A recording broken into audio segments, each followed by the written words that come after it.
Some of you may consider that this is very burdensome.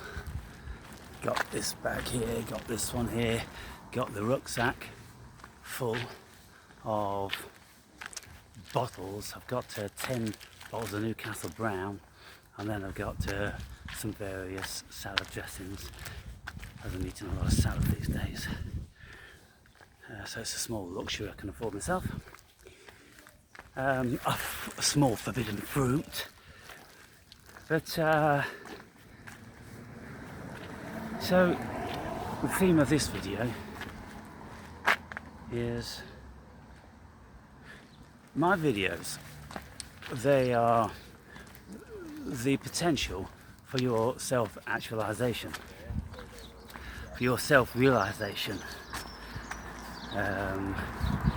to give you the opportunity to be a little bit more pensive and to have a few more considerations about certain facets of your life. And I wonder how many of you watch my videos without intending to change at all. You watch my videos like the vast majority of people watch a movie. It's just interesting to listen to somebody else speak about their life from varying perspectives. And it's kind of like most of my parts when I'm sitting before my therapist, when she's saying to me, there appear to be many parts that are very, very happy with the way in which they are and the life in which they are living collectively. And it's kind of like a grave contradiction as to why you're sitting before me. And I'm saying, well, it's because there's one part of me that wants to investigate what the options are. I'm not saying that my life is a living hell and I can't go on and I need you to help me and sort this shit out. No, I've told her that my life is bliss and I could continue along this path for the rest of it. But because I am an adventurer, because I am a thinker, then I am thinking, I'm pondering. If there is another facet, if there is another potential altar, another potential part of me that wants to do something else and wants to act and conduct ourselves in a what most people would consider to be more conducive.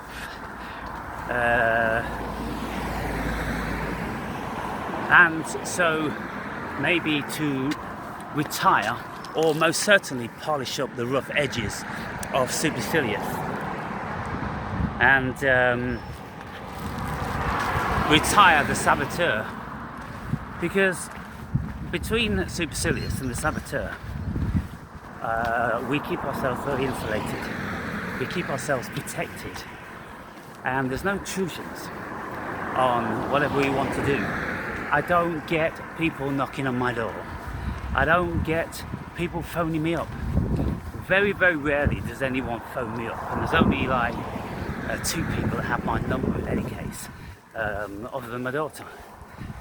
And it's very rare that they will just need to speak with me quickly. So it's a text thing, and you take it or you leave it, don't you? And because I don't take my phone out with me anywhere other than when I'm recording, then I don't know what's going on. I'm not interested. There's nothing that's going to be personally engaging or important that's going to make me inseparable from my phone. And keep checking to see if anybody likes me and anybody's sent me a message. So, are you watching the movie of other people's lives? Or are you listening to documentaries with the intention to change yours? That's the difference, isn't it? The difference is whether you want to do it or not. And you can look at my life and you can go, oh, your life is so different to mine. Awake and brave. I don't think my life could ever be yours. I have 3 kids. I have to work because we've got a mortgage.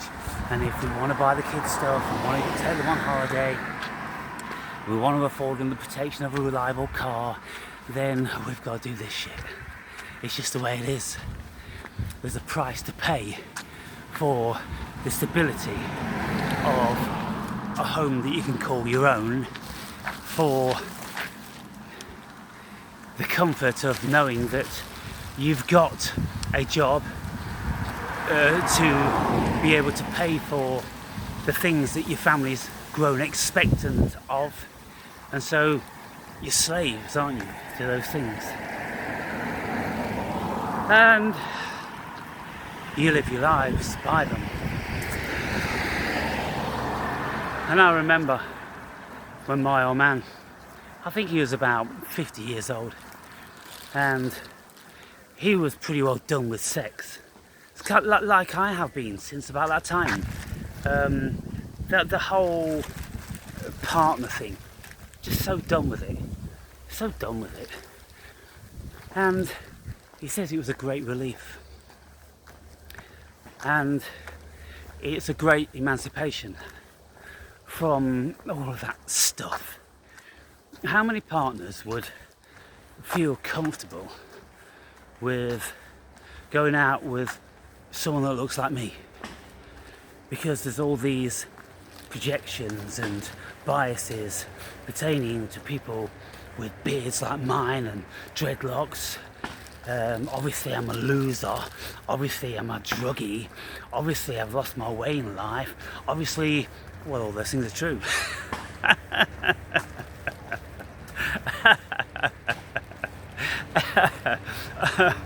Depends what you mean by loser. Lost my way in life. I've lost my way in life, but I've found the cosmos. And that's the thing, isn't it? That's the thing, people. From this perspective. You see, this whole thing about the beard and the hair, as far as I'm concerned, it's only going to get worse. The dreadlocks are going to get longer. The beard's going to get more dishevelled. And I'm going to look more like Radavast or Catweasel by the day. And I'm absolutely perfect with that because it just suits me so well. It suits my whole demeanour and disposition and everything. The guy that doesn't give a fuck. If I was telling everybody I don't give a fuck, and I'm cleanly shaven every day, and I've not got a hair out of place, and I'm one of these dudes that has to go to the barbers every week and spend 10 or 15 quid on someone manicuring every single hair with these little shavers that they've got these days, and oh goodness me. Well, that's the height of vanity and insecurity, isn't it? If you've got to have every single hair on your head catered for. It's kind of like, well, you've lost control of your life, absolutely, but the only thing that you can control is the hair on your fucking head. And so you go and pay 40 or 50 pounds a month, so you're looking at $2,500 a year just for your fucking hair, because you want it all in place, because you think that you've got some control by doing that. And then you can put your favourite shirt on, and then you can go down the pub and think that you're living, and think that you got a life.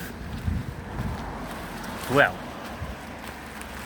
when you see people walking down the street like me, you might start to think very differently from now on.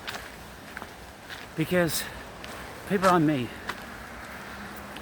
know there's no control. We know that we can implement certain activities, but there's no control over the outcome. We just do things with a vested interest and a rational application of an idea, like when we eat certain foods and when we work out and when we read certain books and do things like that, then you could reasonably assume that there's going to be the befitting outcome. But it doesn't necessarily follow. We can read philosophy all our lives and never really increase our ability to be able to think like a philosopher. We just read what philosophers say. But the difference between thinking like one and reading what they say is vast. And so I suppose in some respect my reading philosophy has given me more of an insight and ability and a shaking up and realization of how to think outside of the box. Now obviously I must have had a disposition towards this, otherwise I wouldn't be speaking how I do. I would be one of these guys that's always quoting Kant and Schopenhauer and any other number of philosopher which would suit your point. Now I used to speak with one dude who said he went to university and studied philosophy, and all he could do was quote, and it was ridiculous. It was very stifling, it was boring, it was non-interesting, because just to quote what other people have said in meaningless conversations, to what avail? I will sometimes quote philosophers in a meaningful,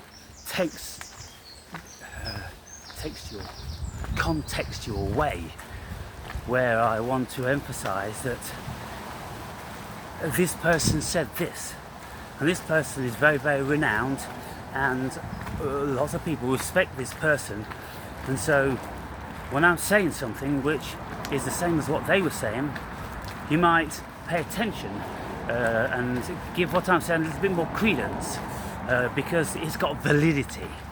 If Plato said it, or Aristotle said it, or Nietzsche, or Parmenides, or someone like that, if they said it, well, they're great and they're genius, so it must be true, right? It's all contextual. And so what I know is, with my viewers, you're well, and some of you want the entertainment, some of you like listening to interesting people, some of you like being voyeurs, flies on walls, looking at how people live interesting lives, and some of you are desperate to learn and to follow suit, or to at least apply some of what you are listening to your own lives. And I found it astounding how very few seem to want life's emancipation like I've got now. How many of you would say to yourselves, fuck walking to the fucking supermarket 2 fucking miles, Aaron, with all that fucking shit on your back? I'll just get in the fucking car, mate. And so, if you just want to get in the car, then you've got to go to work to pay for the fucking car. And so, you go to work 40 hours a week just so you don't have to walk to the supermarket. Whereas I've got 40 hours, I don't have to do that bullshit. And I take pleasure in walking to the supermarket because I'm out in the natural world and I'm spending time in it. I'm under the sun, in the elements, with rain and shine and snow and frost. I'm out here and I'm looking at everything and I'm a part of everything, and I thoroughly enjoy it. And I'm getting off actually on carrying this, like, I suppose it's got to be 10 kilos, the minimum 10 kilos, all these bottles and shit. And it's really pulling on my shoulders, and it's giving me a bit of a pre-workout. And this afternoon I'll go to the gym and I'll be pumping it up as usual. And I've got all the time and leisure to do that. Whereas people, if they're like, well, I can't be fucking bothered to do that, mate, then you're in a paradoxical situation. You can be bothered to go to your slave engagement every week of the year, mostly, for 40 or 50 hours, all this time that you spend commuting, you've got to include that into your job, people. If you think that your wage is paying you X for 40 hours and yet you're spending 15 or 20 hours a week commuting, well, stick that onto your time of the job that you actually engage with. The job necessitates that you travel to it, so it's a part of it. And so then spread your wages out to include the travelling time, because that is something that you obviously didn't want to do, and you wouldn't do it if you didn't have to. So therefore then you should be paid for it, but people are not paid for it invariably.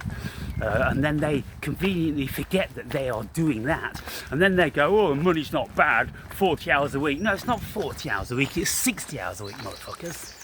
And you've also got to sit in fucking traffic, which is exceedingly annoying and depressing, or you commute on buses and trains and all that sort of shit, and you're actually in a living hell. You're sitting in these tubes filled with devils, just staring into their scrying screens, conjuring up evil fucking demons. And you think that that's cool and it's better than walking to the supermarket like the Awakened Brave. Wow. You've got some fucking twisted thoughts, guys and girls. You've probably got some twisted thoughts. And so you might want to think about those things. But the point is, you see, if people do think about those things and they really start to do the math, then they'll probably get so disgruntled, they'll be so peeved, they'll be so depressed that they would fall to pieces, because they couldn't actually continue when they realised the pittance they were on and the life they are missing because they well, how much of your time is involved in work? 80% a week, 80%. Look at all the things that you've got to do to prepare for the work. Or you've got to get all your appropriate clothes pressed and ironed and all that sort of stuff. And then you've got to get your packed lunch, or you've got to make sure you've got this, and you've got to make sure you've got that, and all the preparation. Oh, then you've got to put your food in the slow cooker, so when you get back you can eat it because you're starving. You've not got no time to live like normal people. When the Awakened Brave, he cracks a bottle of Newcastle Brown, and he just starts peeling and chopping his vegetables, and he's having a crack, and he's listening to his favourite music, and he's making a video. He's enjoying himself. It's a whole pleasurable experience. And it's not a rush and a necessity. It's a life being lived, people. Are you living a life worth living? Are you existing in a sad existence that you feel there's no way out of? Or maybe you feel that it's like one big investment, and when you're 65, 67, then you'll be free. Good luck with that one.